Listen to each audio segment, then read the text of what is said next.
আমি আজকু বাড়ির জিনিস কিতা কিতা বানাইমু আপনারা লগে শেয়ার করব। তো হ্যালো গাইস, আসসালামু আলাইকুম। কিতা খবর, সব ভালো আছো নি? আশা করি সব ভালো আছো আর আমিও ভালো আছি। কইলাম আপনারা যেগু দেখছো এগুই লগে খাটলোর বিসি চাটনি আর কিতা হইতাম আমার ইগু অত পছন্দ মাতিয়া লাভ নাই, কিন্তু তুরা আসলো গুণ বানাই লইছি আর নাই। হার জিবরাত ফানি আইছে আমার চাটনি দেখিয়া হইও চাই আর এগুন তো মজা হয়েছে কিতা হইতাম গাইস। চাটনি দি বাতুত খাইয়া আর লাগি গেছি এখন আম আনসলা তারা আম গুইন মানে লেফ বানানি।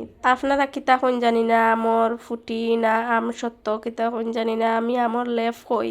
আমগুন তোরে সুন্দর করে চুলাইয়া বালা করে দইয়া আর এখন ওগুন একটা একটা করে সব খসলাই লাইছি। আর ইলা ফাঁকনা আমর লেফ দিলে খে কইব খাইতো না, একবার না একবার কইবও খাইতাম, পেতালা টেস্ট হয়। সব আমন খসলাইয়া লই লাইছি, এখন ওগুন তোরে সুন্দর করে রান্ধি লাইম। রান্দা কিতা আর কি ওগুন তোর মাঝে তুরা মরিচ লবণ সপ্তা দিয়া ওগুন উতরাইয়া এখন লইয়া আই গেছি তালর মাঝে দেওয়া। তালর মাঝে তুরা খাওয়ার তেল মাখাইয়া আর এখন ও আম ওগুন ছাড়ি দিম। সব আম আমি তালর মাঝে দিলাইছি, এখন দেখি আর ইগুন জায়গা অন্যতে কতখান আশ্রাইয়া রাখি দিয়ার। ওই আর এখন তালও দিলেইমু। এক তাল বরিয়া ওগুন বাঁচিছে, ওগুন আর এখন তালও সুন্দর করিও ওলাখান সেম দিলাইছি।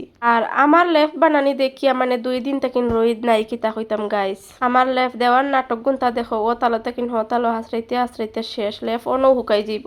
রইদর কোনো পাত্তা নাই, যেদিন তাকিন তারা আইসইন আম লইয়া এদিন তাকিন শেষ রইদ নাই। আমার খান দিবার জানে কর। আজকুর ভিডিও তো কান পর্যন্ত লইয়াই মুখাইলকুর ভিডিও।